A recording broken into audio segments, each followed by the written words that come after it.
What are you thinking when I orgasm? That's a good question. Thank God it's over. Bullshit.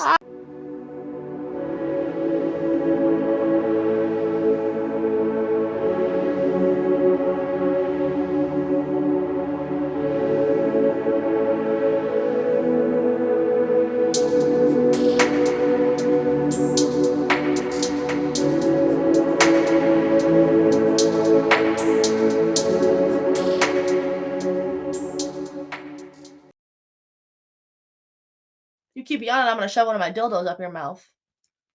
Ew, stop. So, I'm not down like that. Don't worry. hi. Hello.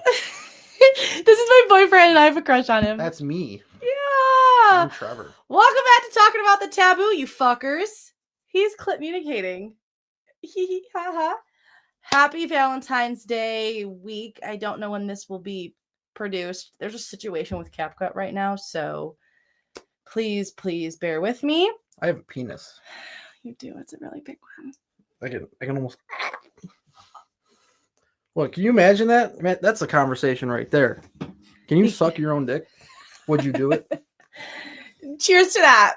Yes. Where's your drink? Yes. Open that Sucking your own dick.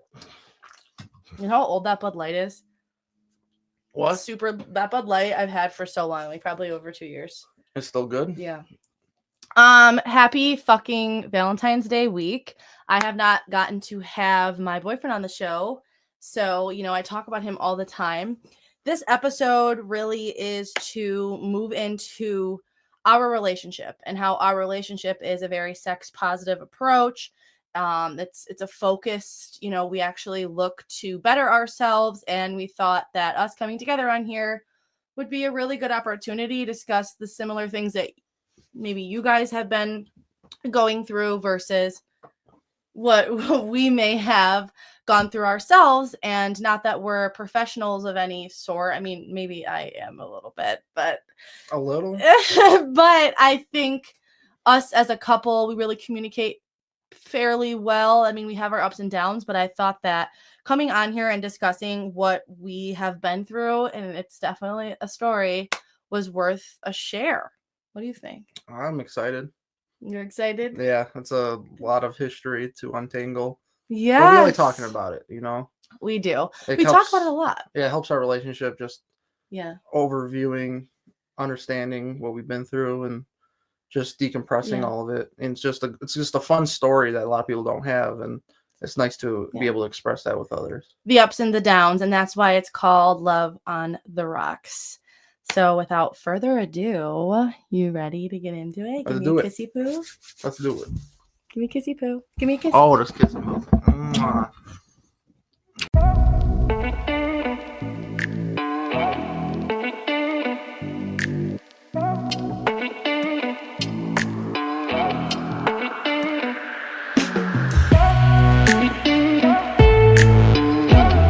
So we're going to dive right the fuck into it.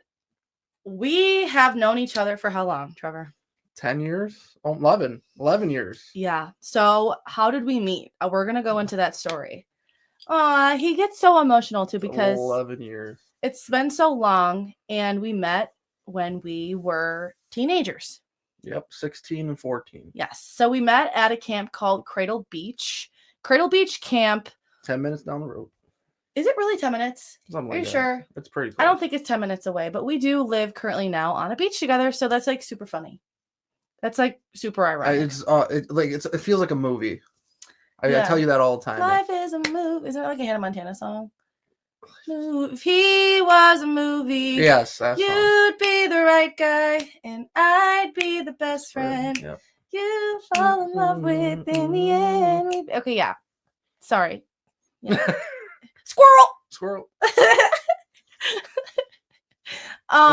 So I know, right? So over time, obviously we've gone through a lot because it's been so long. So we met at a summer camp called Cradle Beach, and Cradle Beach is for those who have developmental disabilities or need some like extra physical help. They're in wheelchairs, things like that. And so we happened to go during the same session, and he was a hot stir for sure. him sitting like this is really on cue with this, because you want to go in to talk about how you were literally on The Bachelor. It felt like a TV show. Our whole life is a TV show movie. It was a TV show turned into a movie, or a movie turned into a TV show. It literally felt like a competition between 3 girls, and of course, obviously, you won. I got the rose. No question. I won literally. You know, the PC awards. Yeah. I literally won America's Next Top Model.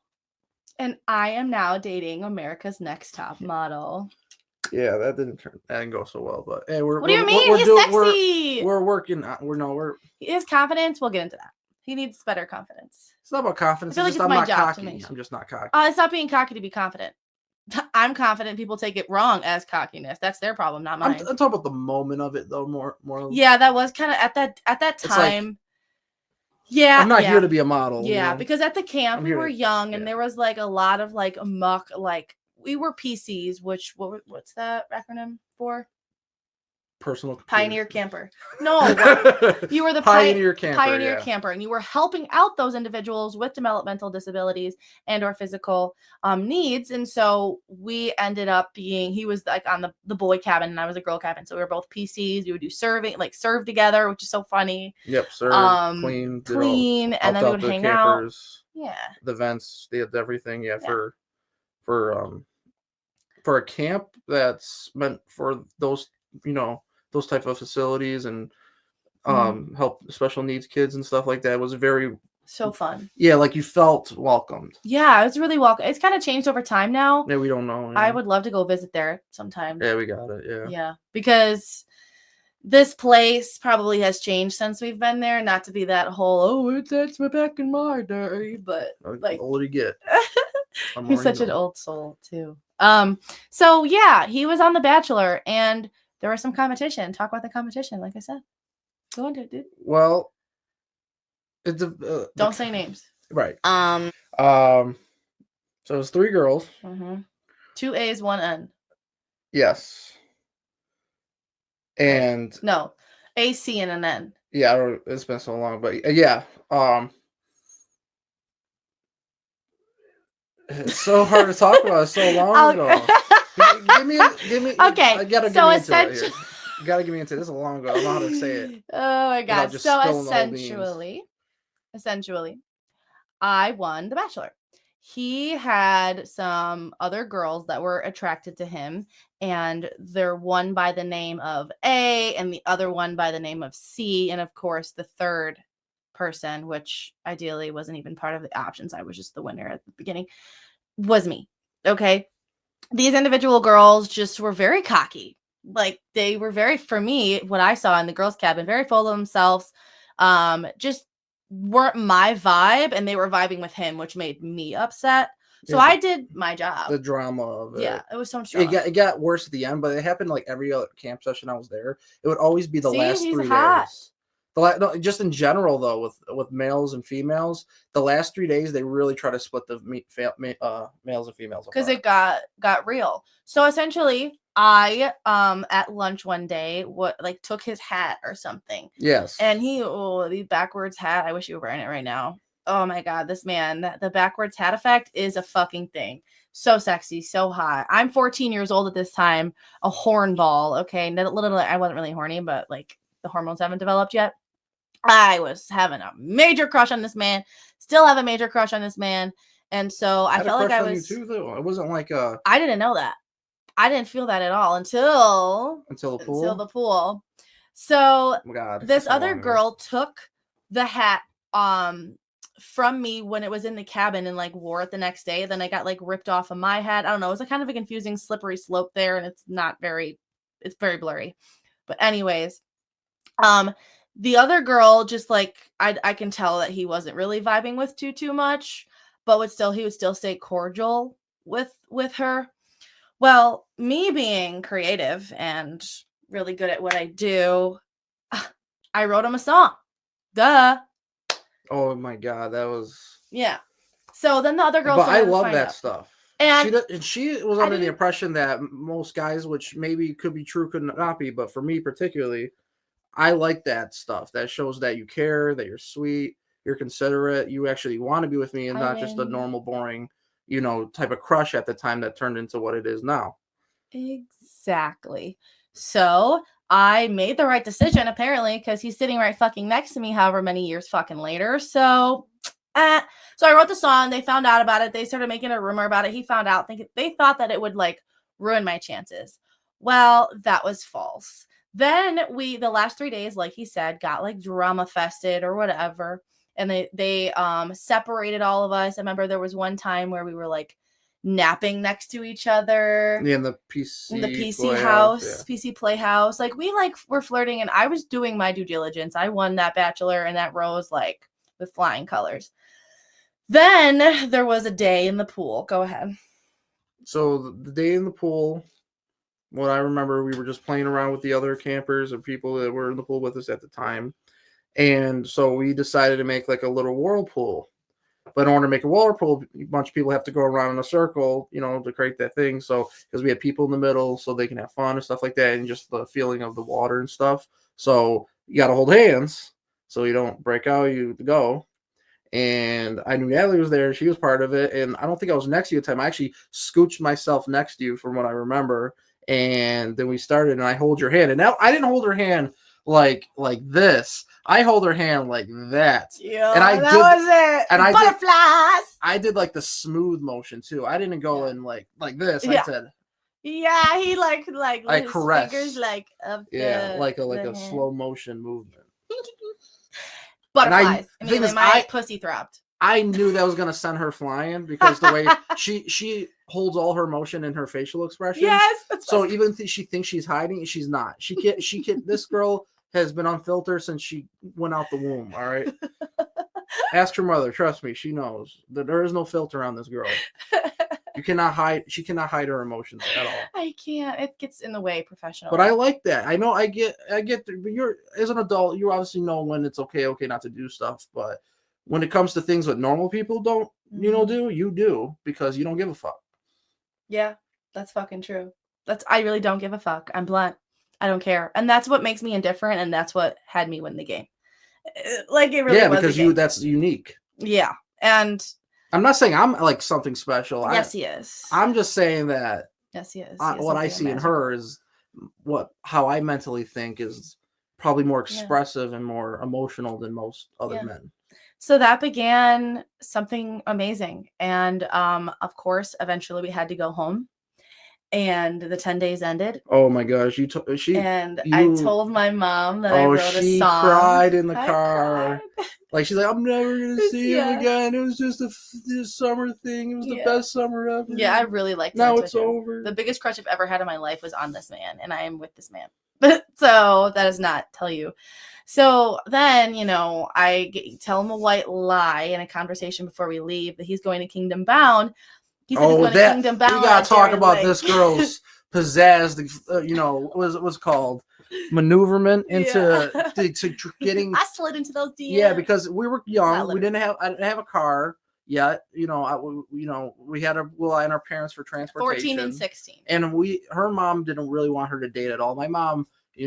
Boy mom. Boy mom. Just don't do nothing stupid, Yeah. So he said he was going to go to Kingdom Bound. Yeah. So we went to Kingdom Bound. I was like, I'm going to Darien Lake at Kingdom Bound. It's a religious thing, but I go to the theme parks. They got concerts there. And then this girl said, oh yeah, me too. Well, the white lie was that my family and I were going camping the week after. Yeah. Kingdom. But I was under the impression she was coming to the Kingdom Bound. But then after she's like, no, I'm going camping there the week after. I thought it was the same dates. And they're not, which I get it, but still, I knew what you were trying to get at there. But it worked because she stuck to it by talking to her mom, and her mom agreeing to meet me and my mom. At first, it wasn't as my mom was like, absolutely not. You were not going on this date. And so, Mom, if you're watching, guess what? You made the right decision. He's a good one. Yeah. She went against her gut there, though, because her gut was to be like, no, absolutely not. But I begged and pleaded and she cried. Didn't know me. Yeah. And I was like, Mom, I wrote a song about this man. like, I have to go on a date. I was 14. That's so young. Now I'm thinking about it. Oh, like, of course, absolutely. it really is young, and now I'm older. I understand her concerns, absolutely. But that's why she wanted to meet me and my mother. Yeah, so we set that up, and then it worked out fine. You know, we went to your salon, your mom's old salon, and everything went good, and we went to, and that started a relationship. Yeah, a 5-year long, almost about a 4 and some months relationship. Yeah, that was a great day. We took that picture. On the Skyhawk. Our first day was at Darien Lake. We took a picture on the sky. We did crazy things. And from there, we began seeing each other. And we learned a lot about each other. I met his family. His family had these really big, huge cookouts. So that's where I met his family. Yep. His grandma, Mickey, is my favorite person in this whole entire world. Love her so much. Love her to pieces. His grandfather was my favorite. Unfortunately, his grandfather had passed away. Loved him. Yeah, you're the only... girl, but just like longtime friend, person I knew that actually met him. Even I feel honored. Even my friends that I've had since I was young never really met my grandparents or my family in general. I've met some of theirs, but they never met mine just because it never worked out that way. Maybe like when my grandma babysit, obviously, but not my grandpa. Like you were the last person because how soon he had to. Pass. How soon he passed. That was a very sad time, and we were together through that. And then him and I, of course, merged into a relationship. We'll get into the sexy stuff later. We had sex. He introduced me to a lot of things sexually. He honestly also was the person who told me to do this as a career, so he can take credit for that. I was joking though. So we did end up breaking up, obviously, but. Before we broke up, we had this conversation, and if you want to explain about how we broke up, about the sex coaching or the sex therapy. Well, that was right before. That was right before, but I knew it was ending there, and I was just joking about it because I was like, this girl needs. What were you joking about? I was. So we were in an argument or something about because she was in college. Yeah. And once you're in college, you have a whole 18. New world open up. And I was the only person she's ever been with or knew as a relationship or sexually and emotionally. And now that I'm older, I understand that mindset because at the time, the way she was reacting towards it, I wasn't a big fan of. But we know that the way it was handled wasn't great. But still, I understand why that feeling happened, and it had to happen no matter if it was right or wrong. And at the end of the day, guys, she never, ever, ever cheated on me because how fucking blunt she is. Yeah. That's the thing. If you have a girlfriend or a boyfriend, a partner that's extremely blunt and literally cannot fucking lie, like that white lie I told him, my face probably told him, but he didn't catch on. I don't lie. I can't. I can't hold it in. I have a guilt problem. So if I were to have cheated, I would have had to tell him, and I wouldn't cheat because I would have to tell. I would have to tell him. So essentially, though, right before we broke up, he told me that because I would always talk about sex in conversations all the time, and it bothered him a little bit because I felt like it wasn't directed towards me. Yeah, it was directed towards what you wanted to experience. Yes, and I knew I couldn't give that to you at that time. Yes, and he didn't so he was well, why don't you just be a sex therapist then? Yeah, I was like, why don't you just be a sex therapist? Just do something sexual related to your occupation, and boom. And now she's doing stuff of revolving around that type of ecosystem. Yeah, and I'll be a sex coach, and the following year finishing up school. So honestly, I can give this the full credit to him for recommending it. I'm working. I planted the idea and you took off with it. And I took off, quite literally. We broke up. Yeah, so that was what started the end, what I call breakup and grow up. And we both had to grow up. But how did this go down? And the way we both had to grow up were too different. Yeah. Way too different. Yeah. What year was that? I was 18. That's 2019 when we broke up? Yeah, 2019. So 2019 we broke up and we went our separate ways. And what happened was I ended up developing a crush on another guy. And this is something I had to realize internally, but did I know how to express that externally? Absolutely not. And he was over my dorm and hanging out with my new group of friends. And I knew this guy, by the way. Yeah, and that new group of friends included that guy. And that guy ended up being the worst man ever, but it was a lesson I needed to learn. And I was kind of talking to him in the friend group, doing whatever, and I developed a crush. And we went to a Halloween party, and that was just awkward because that's where he met him. And it just got really ugly. And so then my friends told me that he had a crush on me, and I was like, oh God. So I have a crush on him. He has a crush on me. Did you tell the story before? Huh? No. Not fully. We're okay. All right. I'm not positive, actually. He had a crush on me. Actually, I did. I think I did. So he had a crush on me, and so I was wilding out. I was like, oh my God. Like, now I'm like, oh my God. Like, I felt like so stuck. Him and I were fighting a lot. And me being blunt, you know, they had told me that he has a crush on me, then they asked if I did, and I was like, well, I don't know. She's like, well, maybe you should like express that. Like, maybe you should like figure that out. And so Trevor was on his way back from with another friend in the friend group, and I literally bluntly said, what did I say? In the friend group? Oh yeah, I want to know what it's like to have sex with other people. So I know I still want to. I know we're going to be together forever, but I'm going to have sex with someone else. Just so you know. Pretty much. Like I don't know exact words, but that was pretty much. No, I want to still be with you, but I'm going to fuck someone else. Exactly, and that was nasty. But was I blunt and truthful about it? Absolutely. Did he long-termly respect that? Yes. Was the approach inappropriate and immature? Absolutely, because I was inappropriate and immature. So I went through that. Literally, we broke up. He's like, he can't handle us anymore. I moved into another relationship directly after that, which other women probably have done before. And that started the 5-year-long relationship with that man, who is the man I talk about when I talk about, like, on and off for like 4 years, all college. On and off for 4 years, back and forth. Yeah. And that was the ugly relationship that I talk about. And so how the fuck is he still sitting here after all that? You're probably wondering, like, what's wrong with this man? Me too, every single day. Every single fucking day. Wow, that's crazy. Why are you with her? Like, that's something's wrong with you. No. I think that. I'm still trying to forgive myself for it. But him growing up and me growing up. Like I said, you never cheated on me. Yeah. I never cheated for the record back when I was with you. The song. Exactly. I never. Like I said, now that you're older, and then like we just meshed well again. That's the biggest thing. So we could have went on a second date again and been like, "This is just ain't it, Natalie." Like, we could have easily done that. Yeah, but it didn't. Exactly. I was dating other people. I was out of that relationship for a year. I was dating other people, and I happened to bump into his uncle. Crazy story. At a New Year's Eve party. It made me think of him.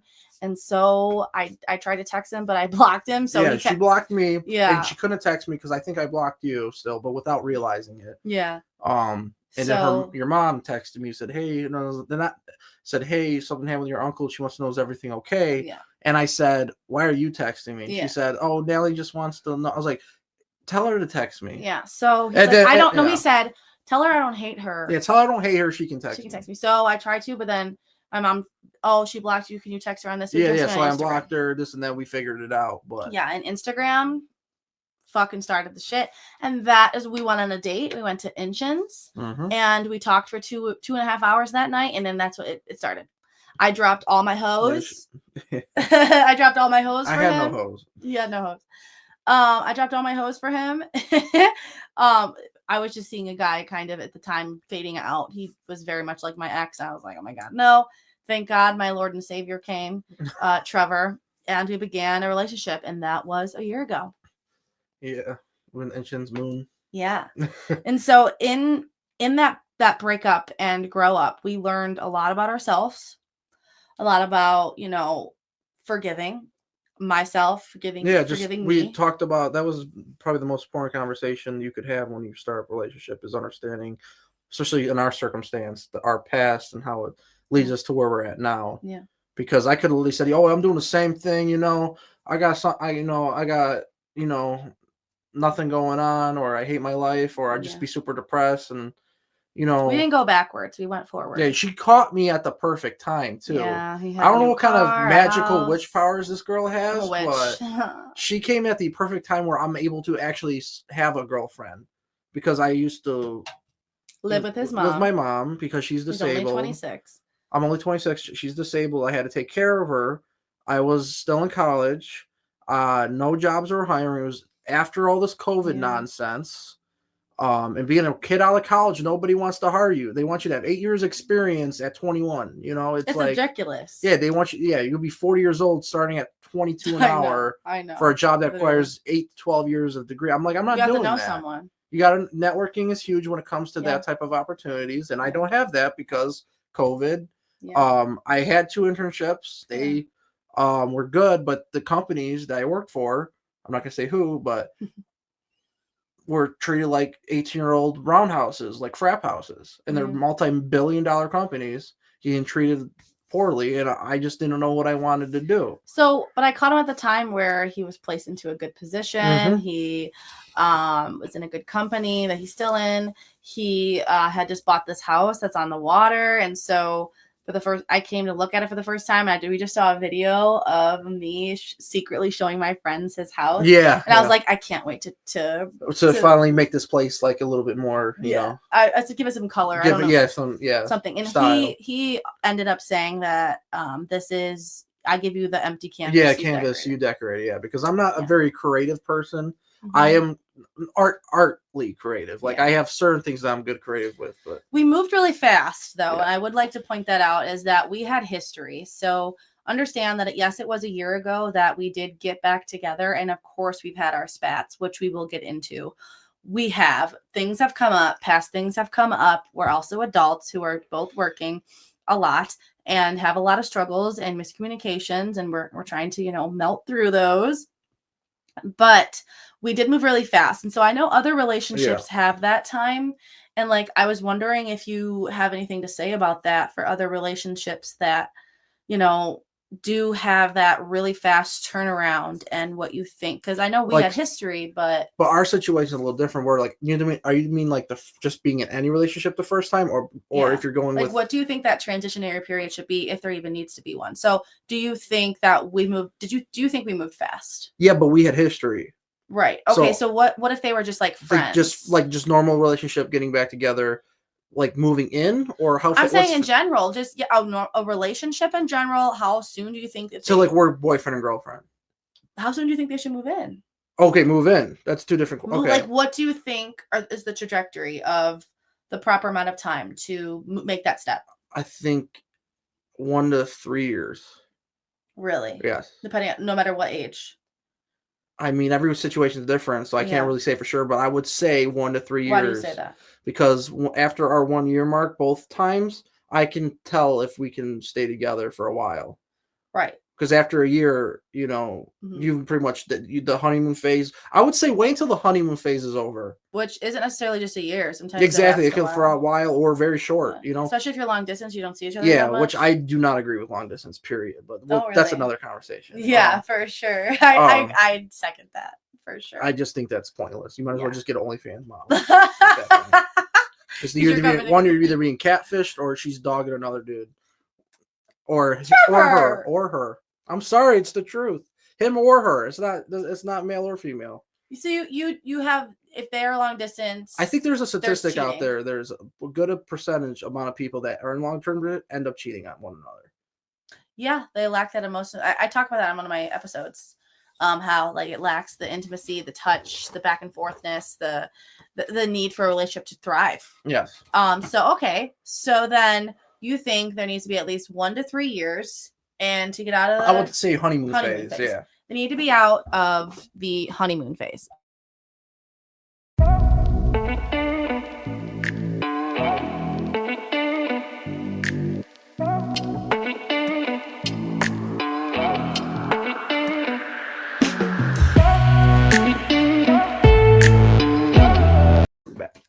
Malfunction. I'm so sorry. Microphone malfunctioning. Hopefully it stays cool.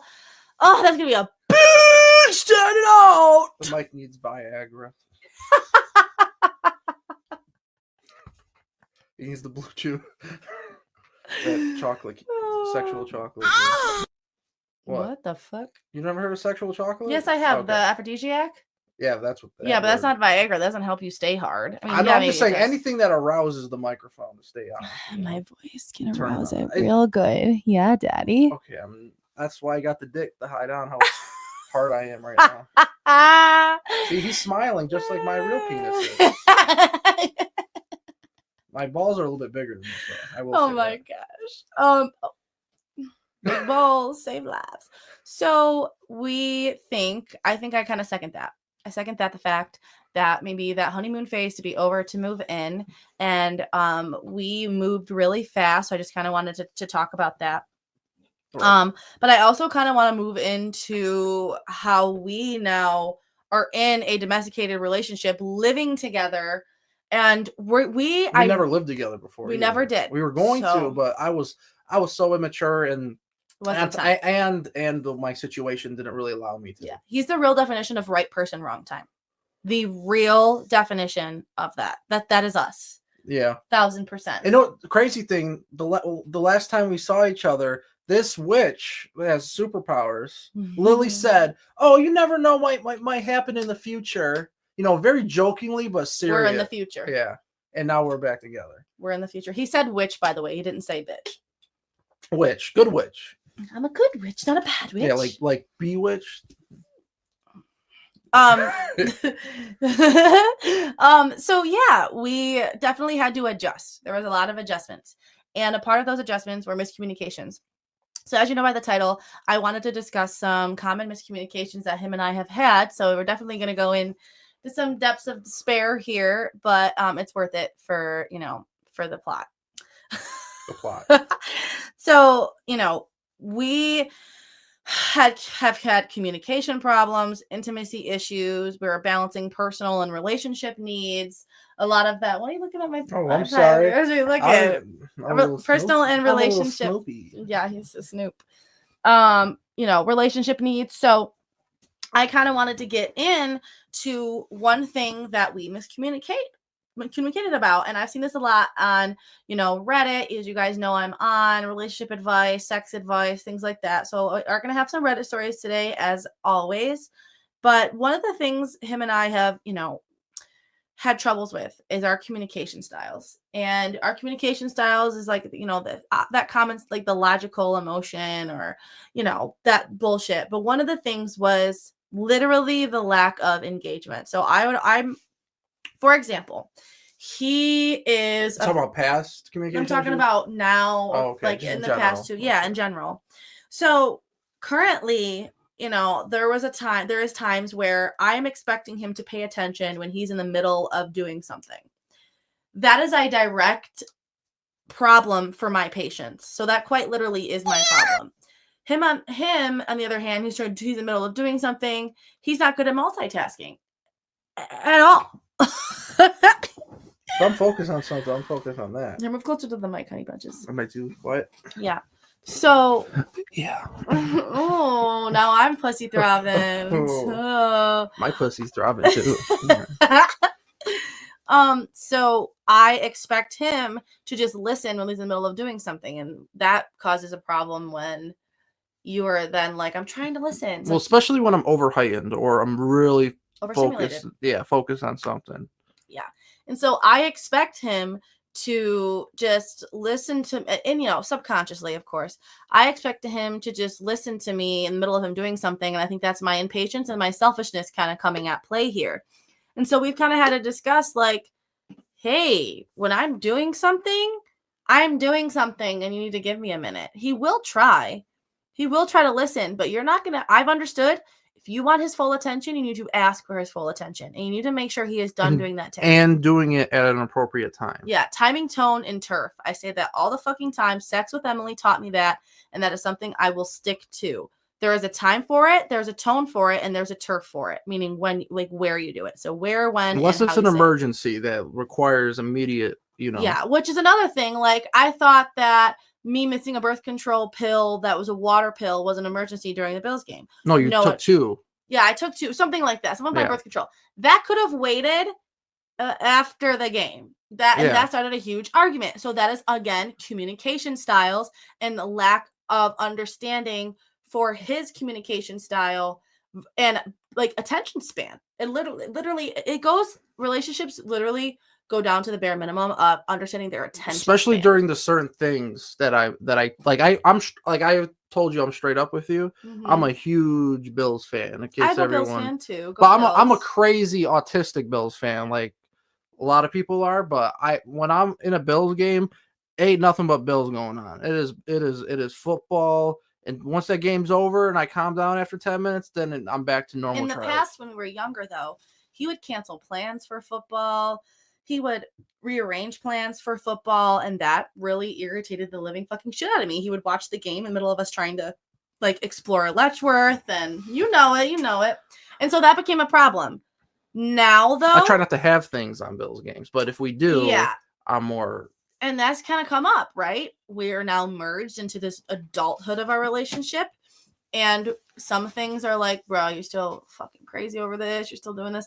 But he's very different, and I'm adjusting to it. And I'm working on my own patience with him as well, and understanding that, you know, he can enjoy stuff too. I have my podcast.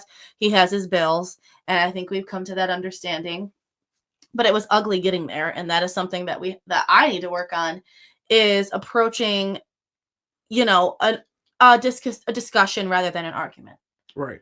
Because I always want to fight. I want a war. Because in my past relationship, not him, the other one, I had war. Every time we fought, it was a war.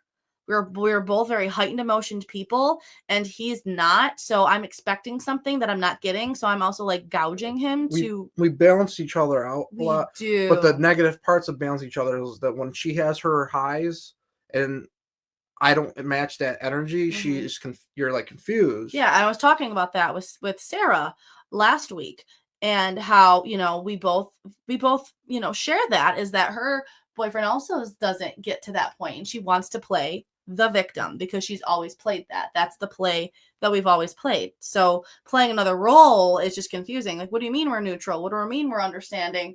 What do you mean you still love me and want to hug me after I just like got upset with you? So that's something that he is now working with. Or in the moment of like, why aren't you yelling at me back? Or why aren't you raising your voice at me? Like if I do, obviously I yell, you know, I do, but when I feel like the situation doesn't require us yelling, I'm more confused than she is, but she's not confused why I'm not matching the energy no matter what we're arguing about. Then I shut down.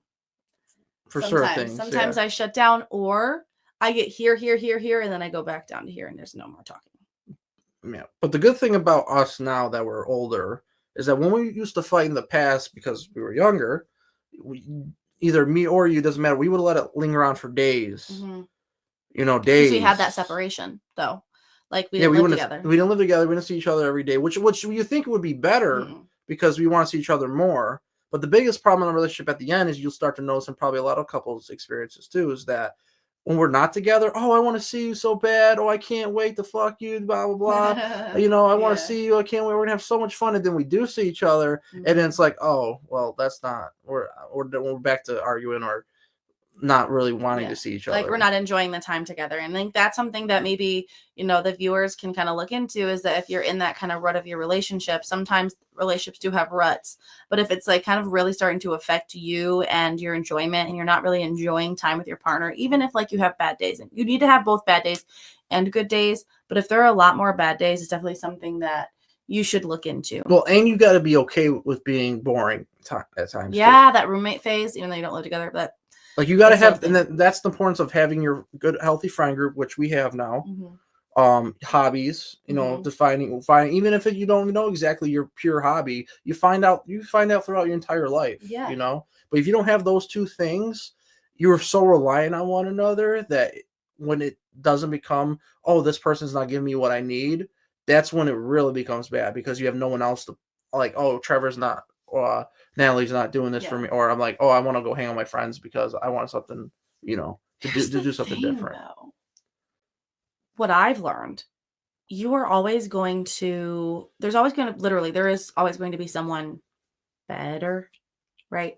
Right. Someone who has that. So in a relationship, right? There's 8 billion people. You can have that, you know, they do 20%, but let's do 20 and 80%. 80%, they're doing this, that, and the other, but they're lacking 20%. Your focused on that 20% of what that guy is not doing for you. You then are insecure and not communicating with that with your partner, and then you are taking it and you're going to search for it elsewhere. Similar-ish when I was younger, kind of what I did, but immaturely. Adults do this very much too, like very much. So you're searching for that grass is greener. You're searching for that 20% and you find it. You grasp onto it. It's addictive. It's a drug. That 20%, you're finally filled up. Now you have. But now you don't have the other. You don't. But then you have to make a decision. You don't want to cheat, right? That's why people cheat. Because they have that 80% at home or in another relationship. Well, now they want to find that 20. Now they have that 20. They want both. Obviously, something's lacking in the relationship and you don't communicate. You have to get over these things. You have to melt through them. Because a relationship's never going to be 100% all the time. Yeah, absolutely not. And that is the problem. People are searching for the 20%. And then they're not being able to work on their relationship internally. And that's the problem with that. Even if you got that magical 100%, there's no way you're just okay with it now. Like, oh, I found it. He gave it to me. Like, no, you're always searching for something. Yeah. And you got to teach yourself to find that in other areas other than your relationship. You know what you also need to do is choose your hard. Because this man, half the time doesn't flush the toilet. He leaves tissues everywhere, garbage everywhere. He leaves drinks everywhere. I made him the coffee the other day and he left it on the mantle, empty. The fuck? The sink is right there. I'm a very forgetful person. Yeah, my memory toothpaste, even though I do that. My number one negative trait about me. Yes. You do the toothpaste too, though. But that's our both problem. I said that. But those are things that I choose to deal with. If we're going to speak longevity, would I marry a man who leaves garbage around minimally? Yeah. That's not a break. I'm not going to break up with you because you leave garbage everywhere. Compared to what I could be doing, yeah. Compared to what he could be doing. So that's that 20%. Sexually, he gives me that's in that 80%. Okay, communication 80. That's in that 80%. Love, affection, all in that 80%. He covers all the things that I need him to cover. He's working on the sexual part, but knowing me, and we'll get into that later, I expect and have very high standards for people sexually. I'm gonna die.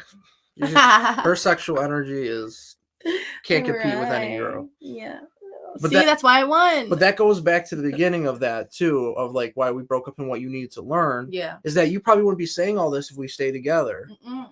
That's because you have full circle moment. You have, like me, I'm a very different person than you, so I don't need to experience certain things to understand them. But you as an individual, which other people do too, but you had to experience what is on the other side of that fence. Yep. And the grass is not greener. And that's why I told her, like, be a little cocky here now. Is like, I during that time we broke up because I hated this woman. Yeah, he did not like me. I hated this woman for 2 years. Valid that he did not like me. Like my life went on a bad path from, breaking up with you. I was going to school, making friends, and then COVID really fucking destroyed but like all of us, really just destroyed me. But he didn't hate me forever. And eventually that anger turned into understanding. Yeah. And my cousin really helped me explain, understand the situation because she played like devil's advocate, in a very mature, communicative way. And that conversations I had with her during COVID pretty much lit up my mind and be like, yeah, you know what? As I was like, let me put you in your shoes. Yeah. Like that happens all the fucking time. And you didn't cheat on me. You literally just straight up blunt with me. Yeah. Obviously, do I wish it ended that way? Of course not. But a lot of relationships ended the way people didn't want. Yeah. But out of the worst ways that could have happened, it didn't. He knew it was going to happen. And that's probably the hardest part that he had to live with. And the hardest part I personally had to live with. He came up in my past relationship as well. And definitely was a sore topic. And obviously that transition was a little fast. And that's why I kind of talked about like transitions and stuff like that earlier. And we had to get through that. So our communication styles continue to develop and continue to thrive. But I wanted to read a Reddit story that had a similar aspect about video games. Do you want to hear it? Yes. The title is, let me click on it first.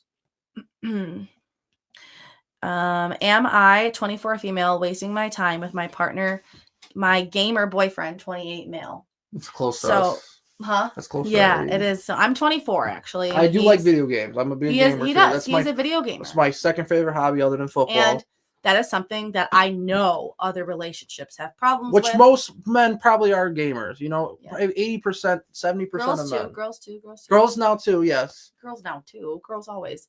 No, I Anyways. feel like the spotlight has definitely been better on women than it has been in the Possibly. Whatever that may be, though, he and I have had our spats with video games in the past and currently. In our particular relationship. Yes. So I'm going to read this story. It is slightly long, not too long. And then I'm going to get kind of our insights on it, okay? All right.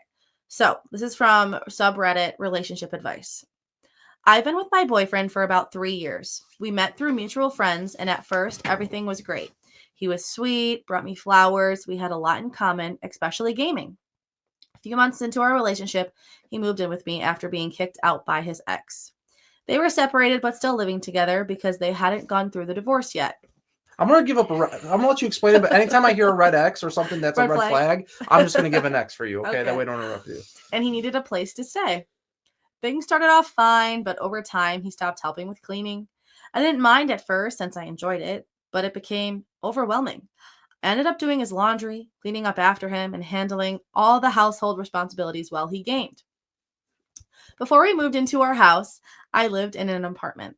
When we moved into our own house together, that's when the bills started being paid late, sometimes to the point of things getting shut off. I helped him financially when needed, but it felt like I was the one handling everything.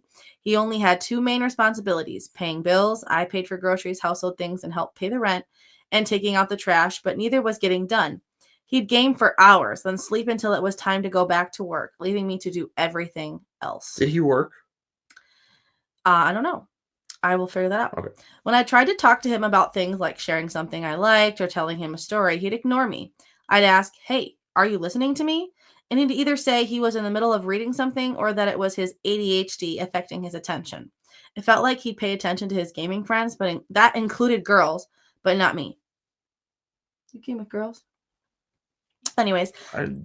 I do not have any girls as friends for gaming. I don't care. Okay. I even tried gaming with him, hoping it would bring us closer, but it never got the same response. He'd laugh and get so involved with his gaming friends, but never got that same level of involvement or attention with me. I didn't mind him talking to other girls. I trusted him, but still, it stung. Then came our anniversary. I was so excited and looking forward to it. He told me he had plans and I was giddy to spend time together, but when the day came, he slept through it. When he woke up, he apologized, saying he had a rough night and didn't mean to sleep in. I told him I understood, no big deal. We ordered food, watched TV, and then he went back to gaming. He promised to make it up to me the next day, but then he slept through that one too. I just nodded and said I understood that he needed sleep. Gaming always came first.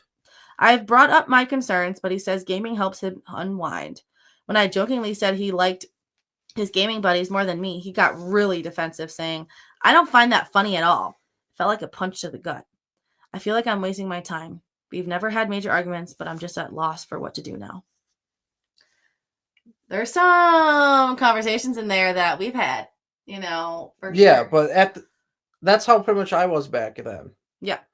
But we didn't do like household chores. No, we didn't live together, but I could still, the vibe would still be the same back then. Maybe it'd be different if I didn't live with my mother, but I did not know anything about responsibility. That's what his problem is. He doesn't understand anything about responsibilities.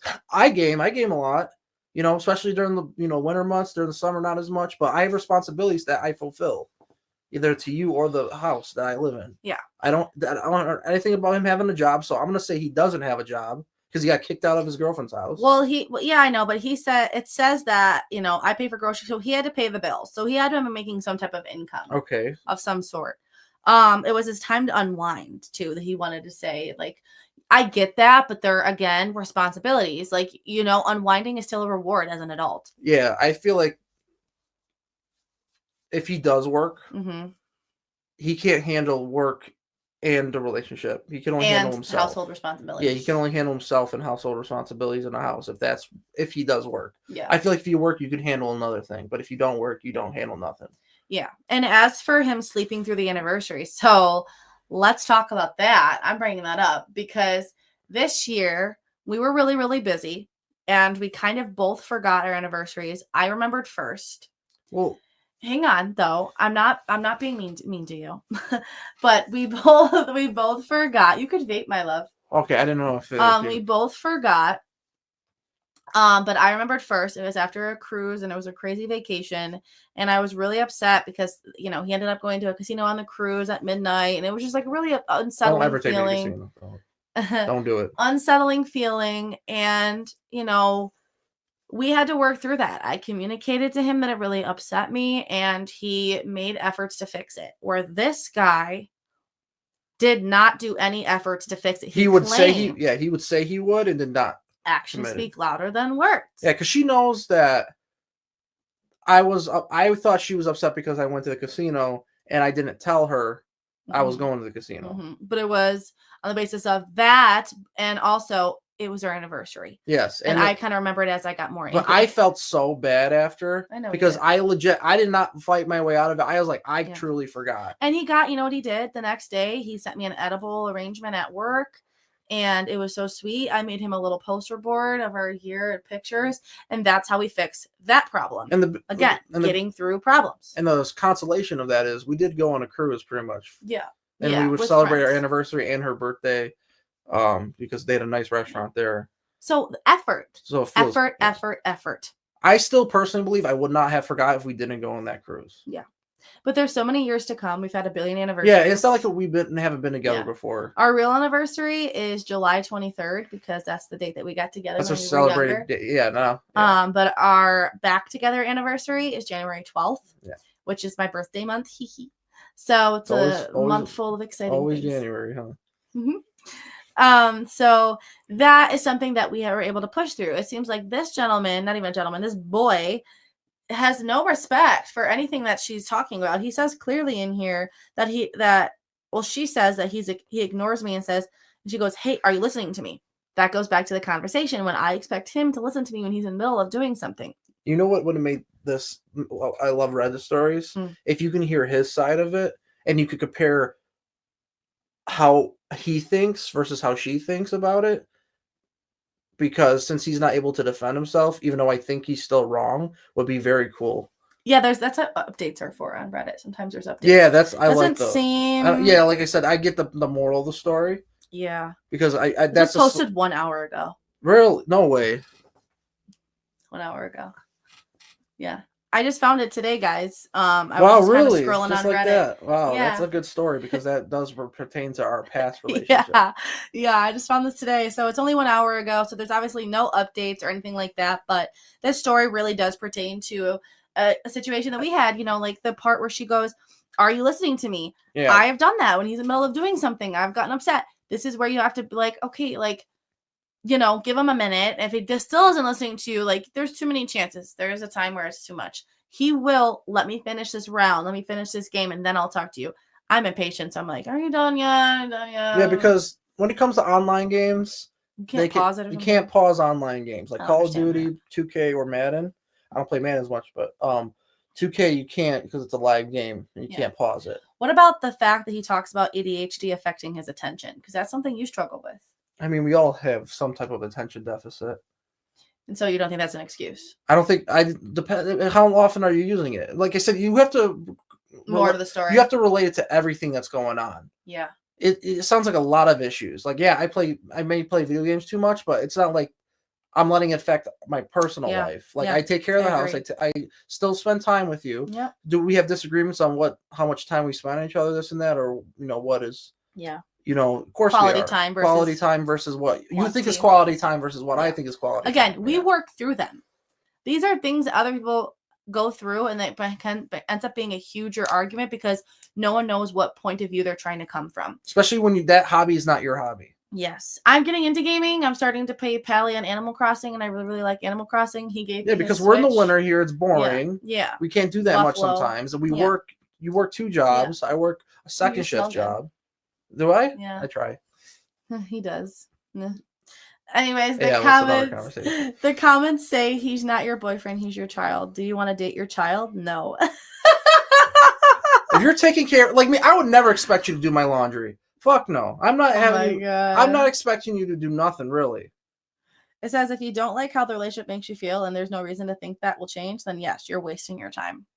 Yeah, but period. That makes you think, is why does she have to ask other people's opinions if you can make your own mind up in that situation? It's because when you're stuck in a relationship that you feel like you can make it work, you have that that mental part of you is like, oh, I can make it work. I can make it work, when really you can't, but you just still try. That's her problem. Is that she's trying to make something work that she should have knew from the start. She is comfortable. She's comfortably in a bad relationship. Yeah. It's kind of like working for a corporate company. Yeah. And everything's you're breaking going on the horribly, door, trying to get out, but you can't on the stuck. inside. Yeah, you're stuck. You're stuck in that situation, but you aren't stuck.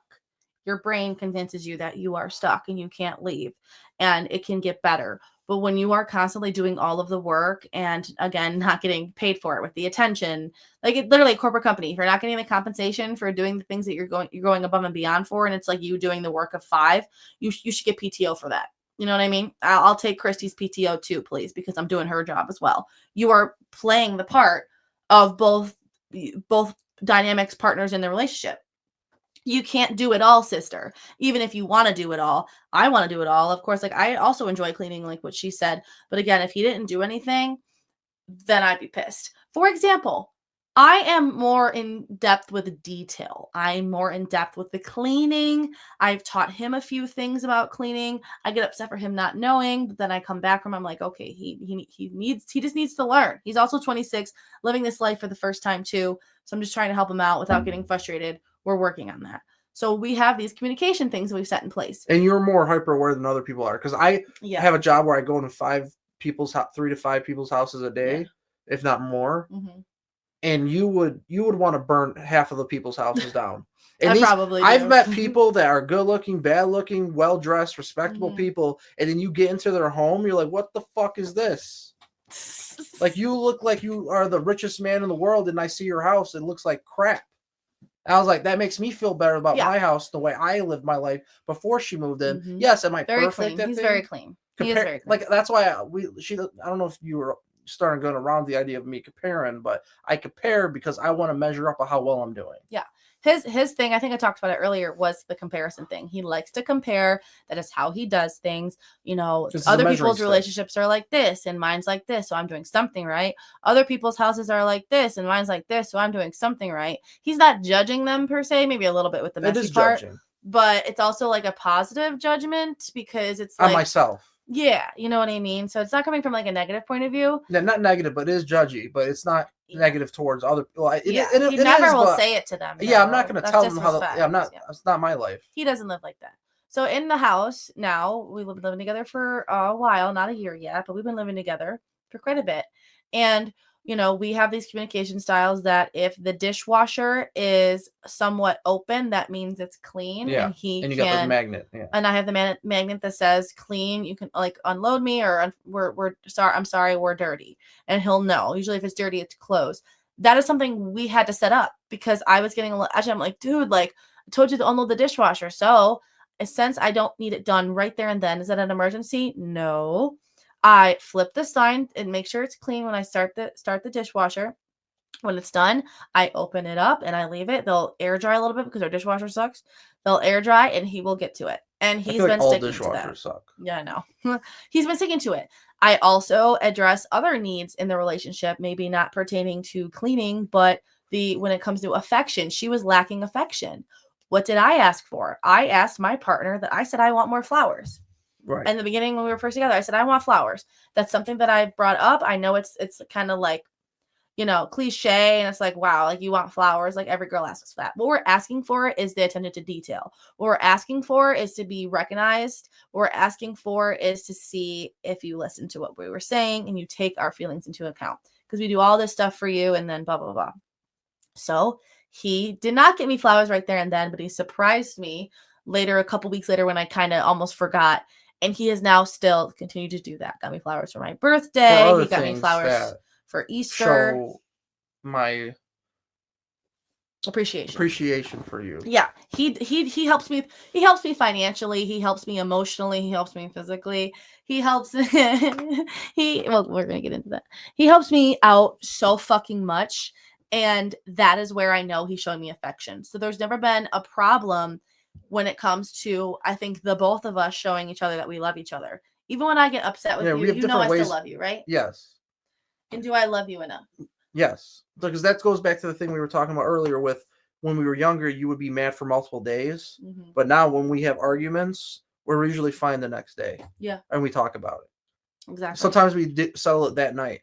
Yeah. Not everything's settled obviously right away, but we don't let it linger and then bring it over into our next issue. Because we'll always argue. Like, I feel like a couple that doesn't argue probably murders people. So yeah, exactly. So we've had to work through a lot and communicate a lot, and that's not easy. It's not an easy feat. If we make it look easy, then we're really good at acting. Yeah. Like, because it's not. It does get ugly, especially on my end. I'm working on my emotional regulation. It's not easy for both parties here, and we are doing our absolute best because why? We love each other and we want to make it work. That merges me into another topic I wanted to talk about, which is cheating.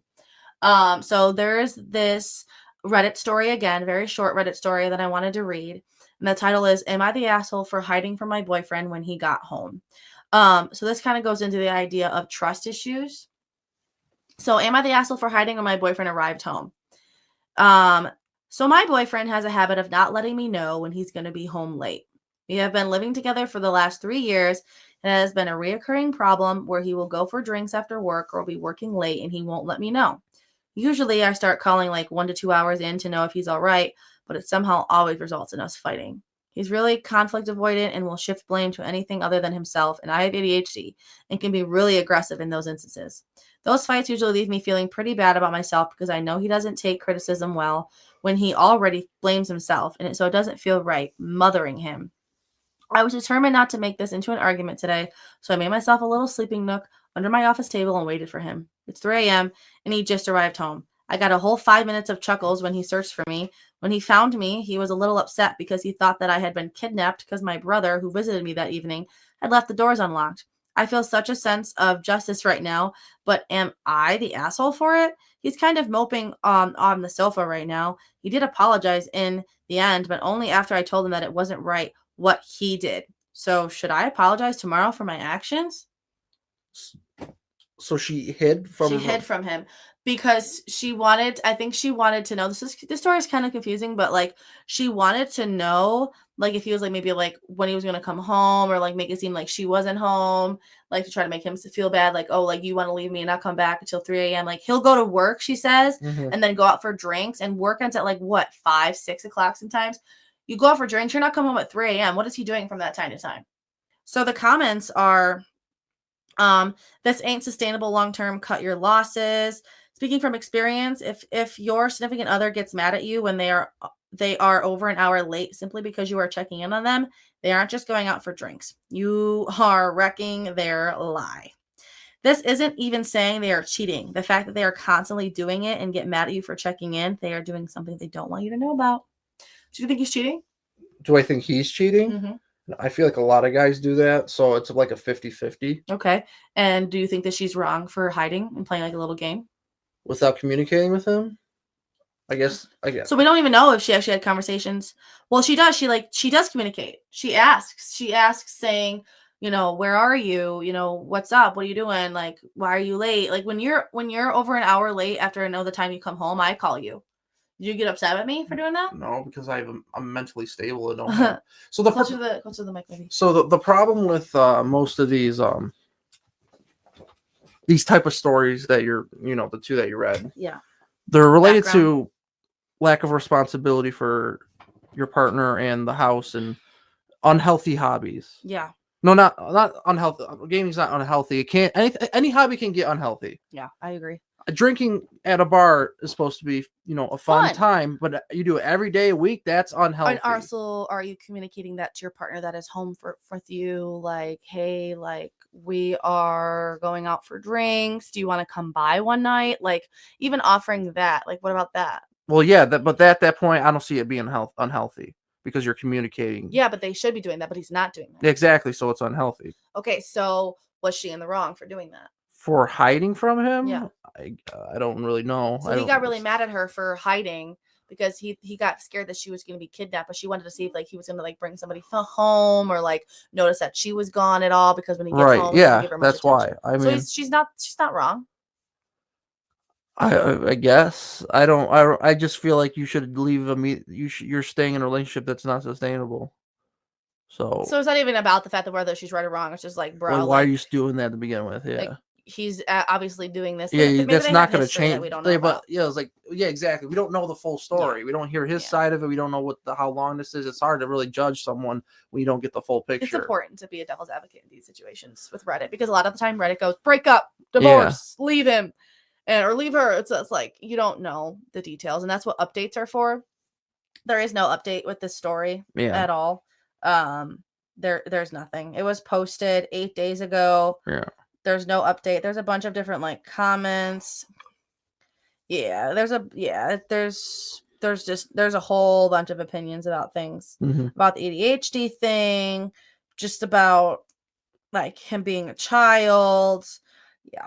They obviously are looking at the fact that he's a little bit self-absorbed and they don't know much about it. Yeah, that's the problem with judging that. Yeah. So that merges into the same conversation of like, is it like cheating and trust issues, intimacy issues? So part of our communication issues have been discussing our, needs and our desires, and that gets into the topic of sex. Want to go fuck? All right. Bye guys. Bye guys. Okay. So in relationships, the idea of porn comes up. People on Reddit go crazy over this, or on just conversations in general. Is porn cheating? That's like a big question for people. What's the definition of porn? That's where we get that out of the way. What is watching porn? And what site is it on? Yeah, are you watching OnlyFans? Are you subscribed to someone? Are you just watching free videos? Are you paying for a service? Are you doing like those live chats? Yeah, are you actually doing it with somebody? I feel like watching porn itself, like watching a movie, is not cheating. Like me watching a movie has sex in it. Yeah, it's like you're. Does that mean I'm cheating on you because I'm watching other people have sex? No. Exactly. So that's why. Yeah, exactly. So we share that. I don't really watch porn that much. It's just like not my thing. Like it's all right. I think some porn, like midget porn, is great.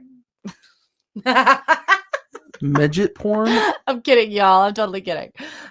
Not to shame the kinks at all. I'm just kidding. But when we get into the idea of porn, people think that is cheating because they are, watching other people have sex. They are masturbating to it. But then we go into the idea of, are you just on, blank videos, or are you on, blank hub, or are you on OF?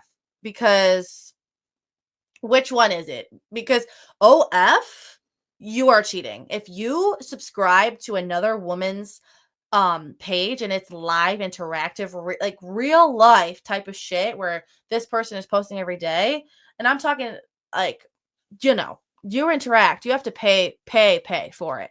That's cheating. So now, do you mean like I subscribe to your OF, right? But you just have a wall of videos and I just pay for those, but I don't interact with you other than paying for your videos? Is that cheating? Yes. Why? Absolutely. Because OF is what you would say like that, like real life porn. That is live people, live interactions, live chats, live videos, real videos. It's not a storyline. It's not a movie. It's not none of that. OF is meant for interactiveness. You are paying for it in a relationship. If I pay for a Pornhub subscription, is that cheating? No, but that's on the basis of Pornhub is a movie versus OF being real life. I mean, technically, if you do POV. So do you think having an OF? So do you have an OF? Do I have an OF? I did, yes. No, okay. So you having an OF right now? But I did it out of curiosity. I don't feel like when I first, during COVID, I think this is when OF started.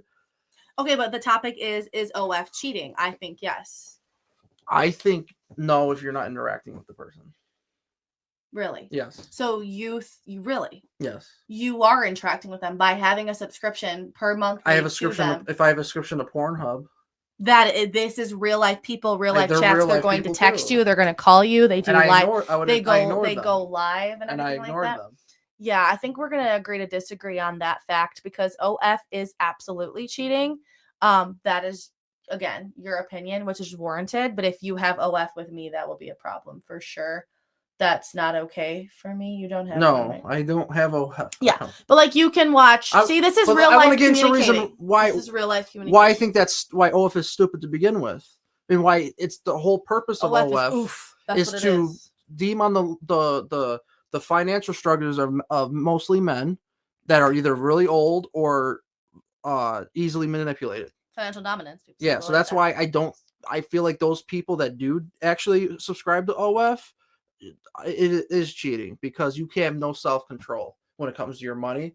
The fact that you're paying someone for a virtual strip club is how they literally exactly. Going to the strip club, though, in my opinion, with your partner is not cheating. But if you're going there like this guy on that Reddit story, or just by yourself, yeah, like that's a little bit much. Like that's straight up live porn.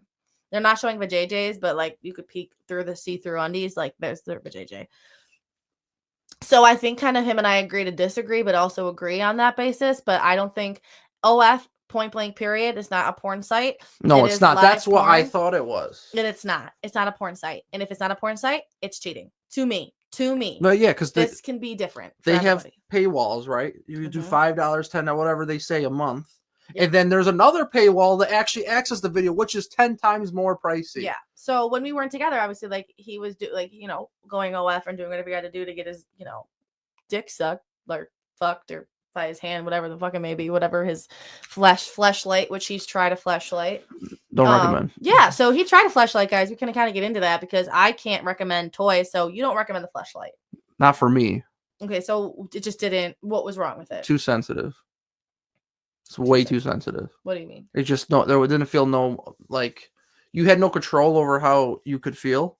Not understanding. So you're just going up and down, right? Mm-hmm. with lube and whatnot. It feels very basic. Mm-hmm. It's overstimulating, incorrect rhythm. Okay. I feel overstimulation is huge with those. Okay. Maybe I got a bad one. I don't know, but I just feel like they're just the way the product is made. Did you come in it? No. You pulled it out. Yeah. So it's probably men that like come in it and like leave it in there. That's disgusting. There is people. I'm not one of them. There's a Reddit story called the coconut story where he would constantly come inside of a coconut, leave it under his bed, and it got like moldy with maggots in it. Yes. And then he fucked the hole, and then maggots were stuck in his pee hole. Okay, what the fuck? I never heard this story. Where the fuck you find this story? On the podcast called Two Hot Takes. I'm a girl. I am not gatekeeping. Okay, they had talked about the coconut story, and yeah, that was a crazy story. Yeah, so and that's like kind of the basis. The guy should be in a psych ward. Holy fuck!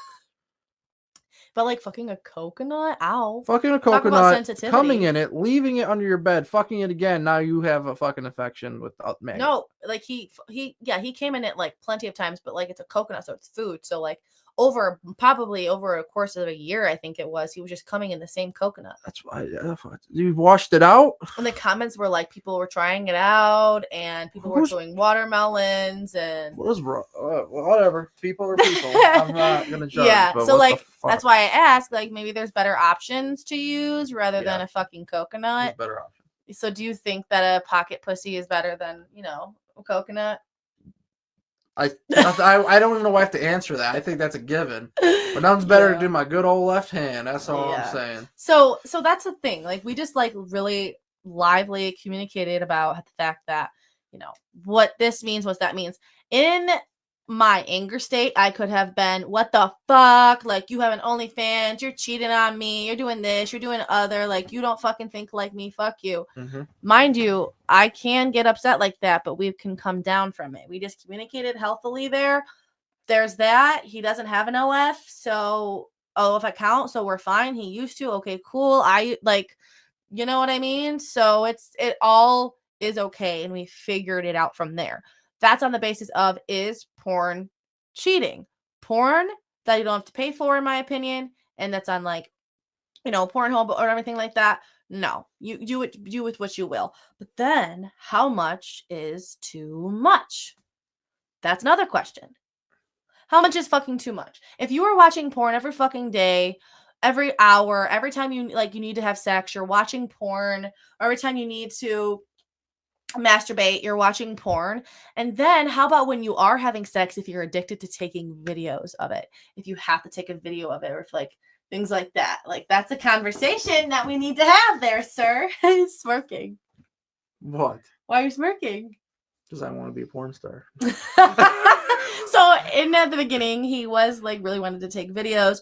And I think it was mostly because he's like obsessed with my body, and he will masturbate to videos of me, which is super, super, super great and super like, thanks. Like, but you also don't want to feel like you're an object. But I also didn't want. But that's not what I was object. getting at. But she felt that way, so obviously I'm gonna respect that because that's not what I was trying to get across. But we communicated that, and we still make videos. But that's. We haven't made videos in a long time. We still will. He went ahead and bought a whole fucking like stand with like a light on it, and that's where I was like, all right, that's a little far for me. We're not OF stars here. Well, that was the time when we talked about. Yeah, but we would never do that.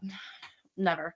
But just because we were researching the idea of how much people made, and that just we're like, why are we doing that? No, but like, this is as far as I'll go. I'll talk about sex. I'll talk to porn stars. I will research them. I will become a sex coach. But as far as becoming a sex worker, I won't. Do I judge sex workers? Absolutely not. That is a hard feat. And fuck yeah, you make that much money. Good for you, not for me. It's the problem with keeping up that persona. Yeah, and making sex a job is never fun. Yeah, because sex is fun. Exactly. A lot of. Oh, you said to me that you feel like you're losing respect. Yeah. And they don't last that long. OF models, they don't do it more than a few years, but then they do something else. I feel they can't. If I were to think about doing that type of thing, I would lose respect for myself. I wouldn't have the comfortability to move on with it longer. So then how much is too much though? How much is too much? Do you think masturbating to, your girlfriend is cool, but then what about like if they're like, what do you think is too much porn? That's just the question. Is it affecting your personal life? Right. Are you missing work? Are you canceling work? Like anything sexual related, Even with your partner, are you missing work because you're having sex early in the morning? Like, when is it when you're okay? So addiction versus a preferred approach. When does it make it an addiction? When it's affecting your personal life. Affecting your personal life. What, work, relationship, responsibilities. Yeah. And then on the basis of him like trying to like record and like that type of thing, like we talked about that, and I said like I don't like to feel like that. I understand he wants to like stare at me and like, be sexy and put me on the big screen and masturbate to me, which I love that. That's amazing. That's so great. He will literally put me on the big screen and masturbate to me. So that's amazing. So yes, like take more videos. But then I think about how like, wait, like don't masturbate because then I want you to last longer. Like it's also another thing. Masturbation comes in handy for at least men. Is that if you don't have a good, your sex drive is too short. You come too fast, or you don't last just long enough where you feel your partner feels satisfied. When you masturbate, you can last longer. So he's not a 10-pump chump anymore. Not anymore. The first time we had sex, it was definitely that. But when he masturbates, a lot of guys, I know you're out there. When he masturbates, I feel like it takes away the like want and the grind, and like literally like it just takes away like the fun of it. Of course, like he will last longer, but sometimes I like that spontaneity, and it just is like taken away. And that's where our disagreement is that I feel like that's not fair to you, even if you want that. What? The quick, spontaneous. Yeah. But like, I don't always need that. As a male. So we're trying to figure that out right now. As a respectful male, I want you to come every single time first. And that's unrealistic for a woman. And that's unrealistic. And I don't understand that. So. Yeah. And that's the thing. We can also have sex like 5,000 times. We can masturbate beforehand and it'd be no fucking different. Actually, masturbating ahead of the time is actually better for women because you are warming yourself up. It's like literally warming up the oven. You can't like masturbate before you have sex because of your dick has to like. They'll be too stimulated. Then Oh, you mean after sex? Yeah. Like right after. Like I can masturbate and then go have sex. You cannot masturbate and then go have sex. Me personally cannot. Yeah. Yeah. Other people, Other I've males like can, kind of other- discussed this with other men before, and they also have a lot of sensitivity after they come. Yes. And if I they have stay hard, sensitivity. Yeah. Extremely like oversensitive. especially to if you are circumcised, you know, that heightened of sensitivity as well. If you're uncircumcised, that tip has a lot of sensitivity, but sometimes they can take it better. Positive of that is my when I come, orgasms are through the roof. Yeah. Especially when at the literally they shoot up through the roof, up my nose, and it comes out like milk. Damn. That was just let it all out there. No filter, right? I'm Taboo. Talking about the taboo, bitches. Oh. That's titties. Lick it. This motherfucker. So yeah. In relationships, sometimes porn can be a problem. Any of that conversation can be a problem. What we're saying is, I think it should be discussed. That is a conversation to be discussed. If you can't communicate about it, apparently your relationship is fucked. That's not my problem. I'm just kidding. But throughout this relationship, we've had to discuss like sexual, you know, what we want to do, like desires. And I have a lot of personal desires. Okay. I really, really want more in sex. I'm not that boring vanilla missionary bitch. Okay. Obviously, you guys know I want everything but the kitchen sink type sex. And the kitchen sink. And the kitchen sink. And the kitchen sink. Yeah. Everything and the kitchen sink type sex. And that's something that him and I are working through, because I wouldn't say you're vanilla. I am more. He's a hornball. Okay. I'm a horny. Like I'm not as crazy. I'm not as creative. I'm not a horny creative person. Yeah. So he will go along with my wants and my desires, and he will try it out, and he will push forward, and he will be like, oh, okay. Like, oh, okay. All right. I could try that. Like, oh, you want to be choked? Okay. I could try that. No, I've done a lot of the rough stuff, but I'm not rough enough. But here's the problem that presented itself. I want to have rough sex. He thinks I'm a princess. I say that I'm a princess that deserves to be fucked. Do you know what I mean? I want to be choked. I want to be pounded. I want to be sore. Like, make my pussy sore, bitch. Like, that's what I want.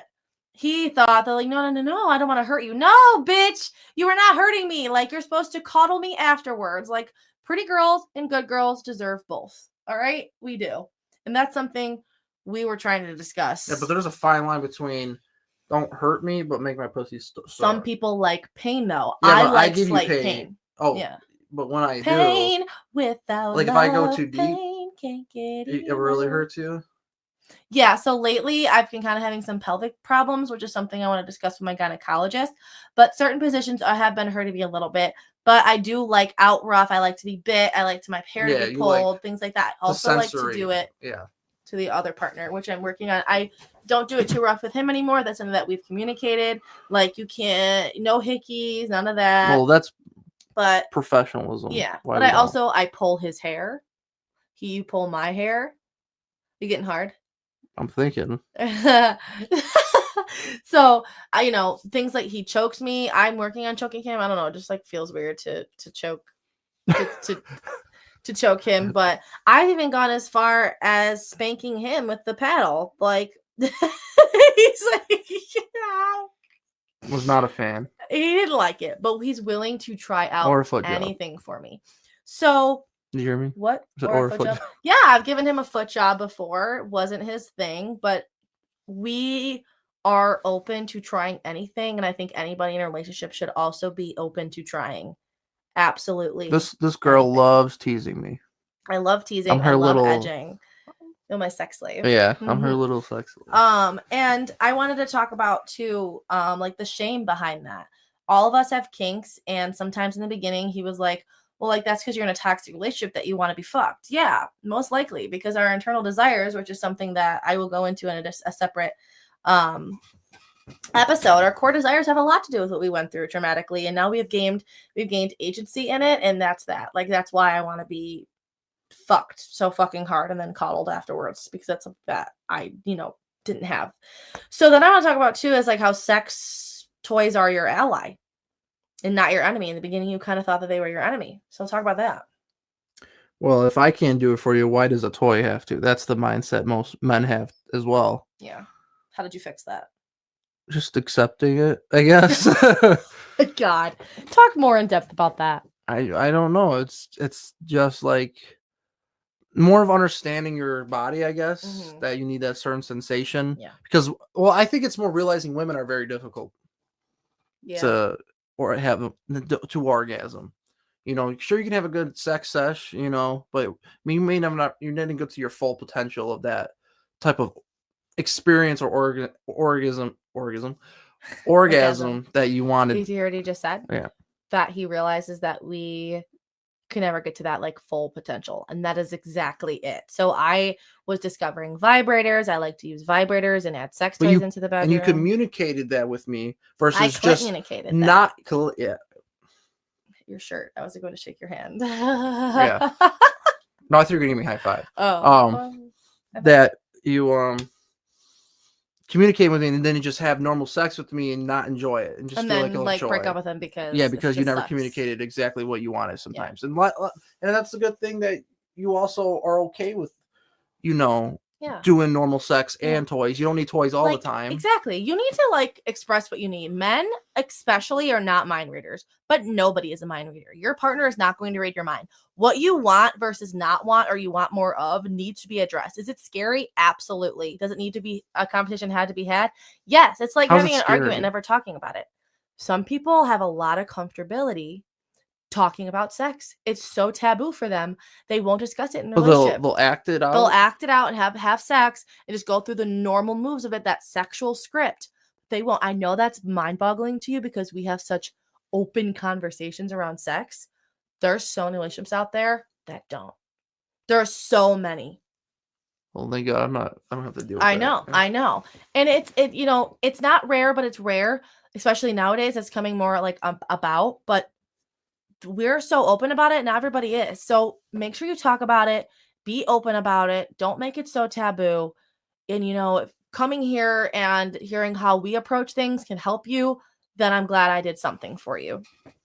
There's one more Reddit story I wanted to get into kind of about sex. Stop reading my iPad. It's none of your business, bitch. Whoa. So I wanted to talk about obsession. Okay. So the title is called My 20 Female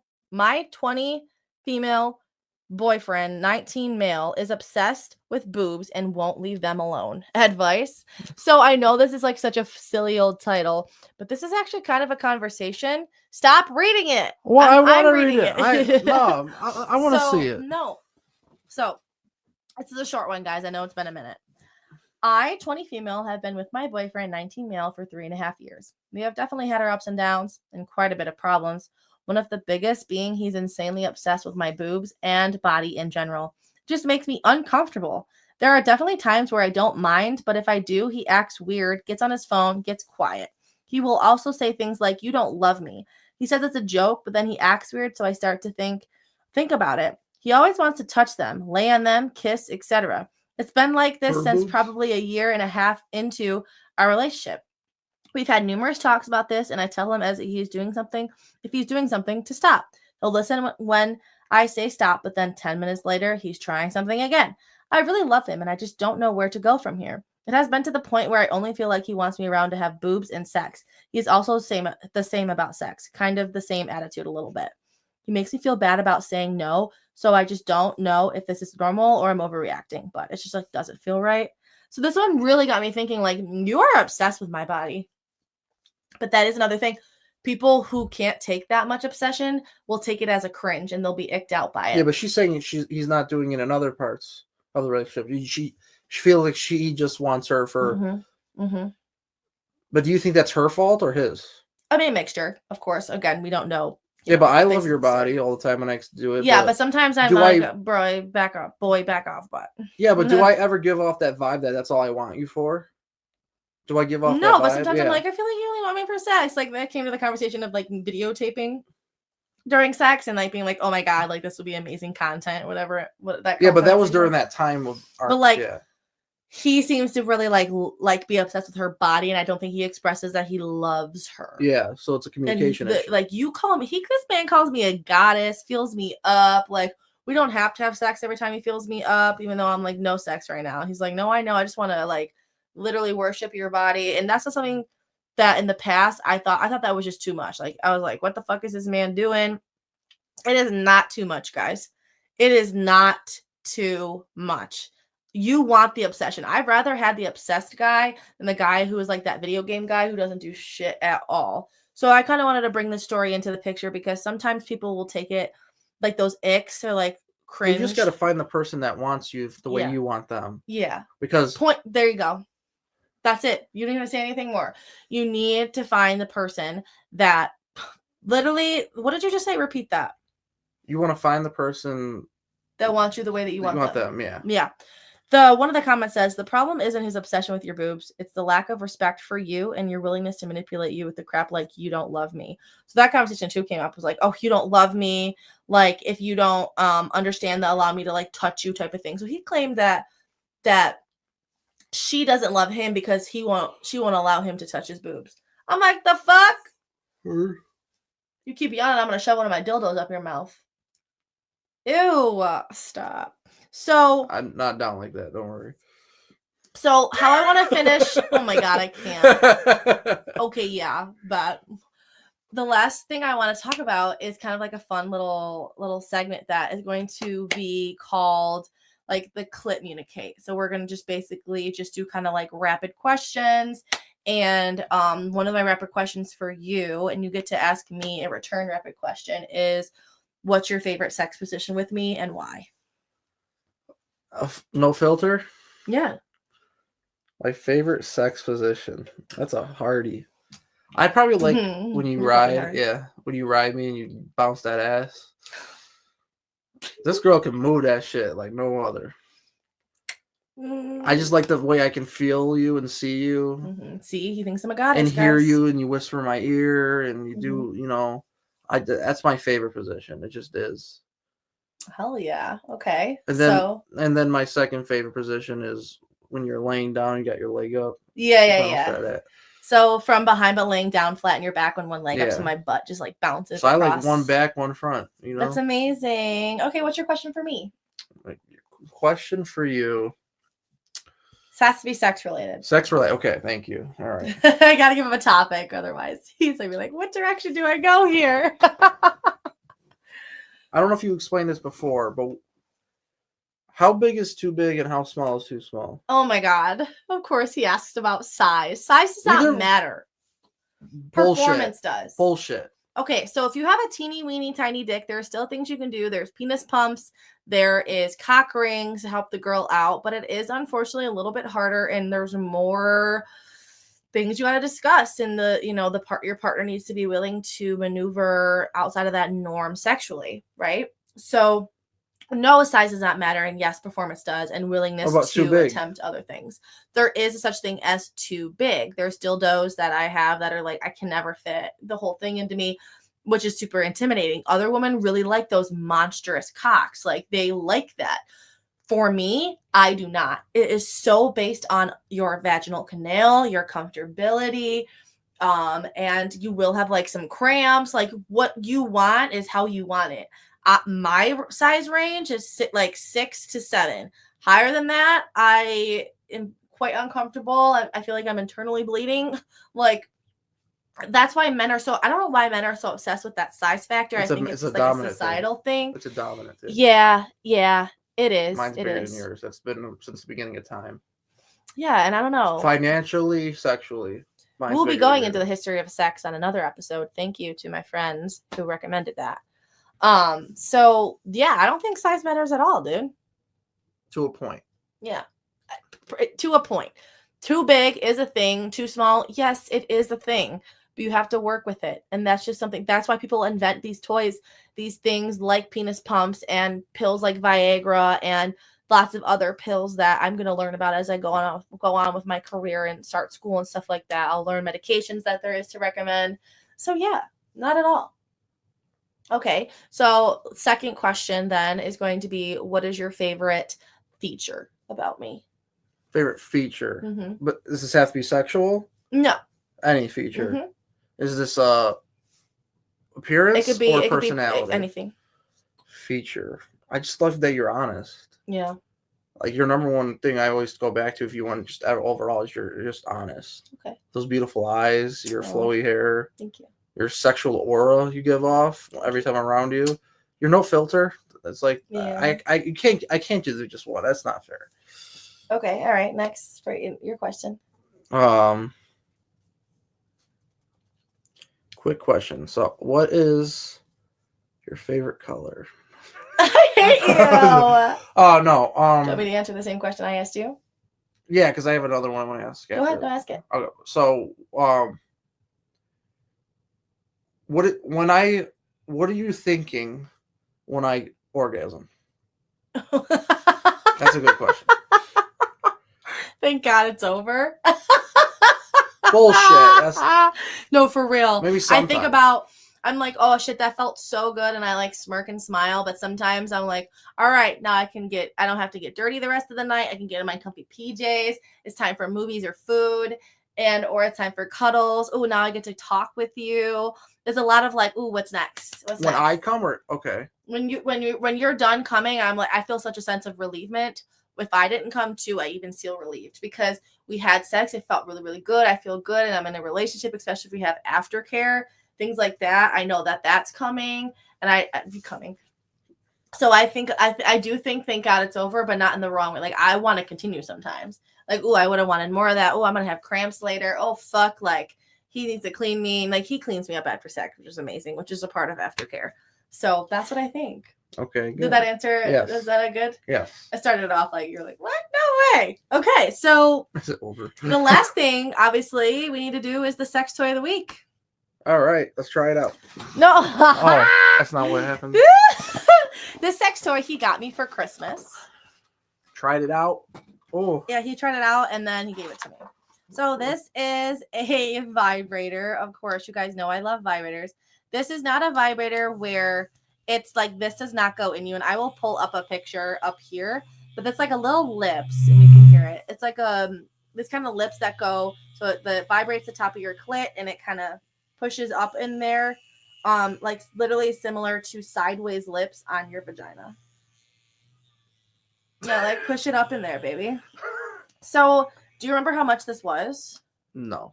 Okay. So we'll figure it out. But it's from, I think, like 20 to 40 range. Okay.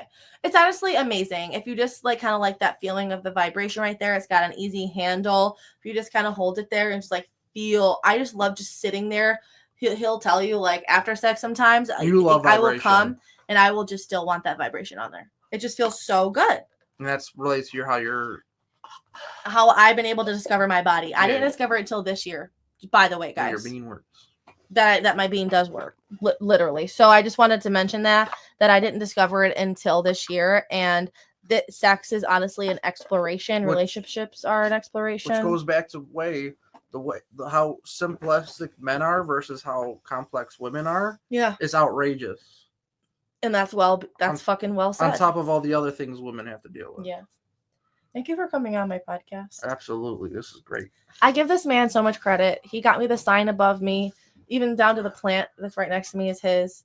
Like this sign behind me. He's kind of like, the producer. Like I have, my other friend has kind of helps me out here and there, but he really, this microphone, this new mic from him, the camera from him, like this whole fucking house that I do help obviously pay, rent and groceries, but like this room, this studio, all this things to my amazing boyfriend. So I was happy to bring him on, and I wanted to wait like over a year to make sure we were good. So I love you. You brought the color to my canvas. Oh, right. I love you. Give me kisses. Thank you. No problem, baby. I love you too. Okay, so now that we're at the end, we're gonna pose real quick so I can take a picture. All right. Make sure your shirt's like showing. Get the dick out of your lap.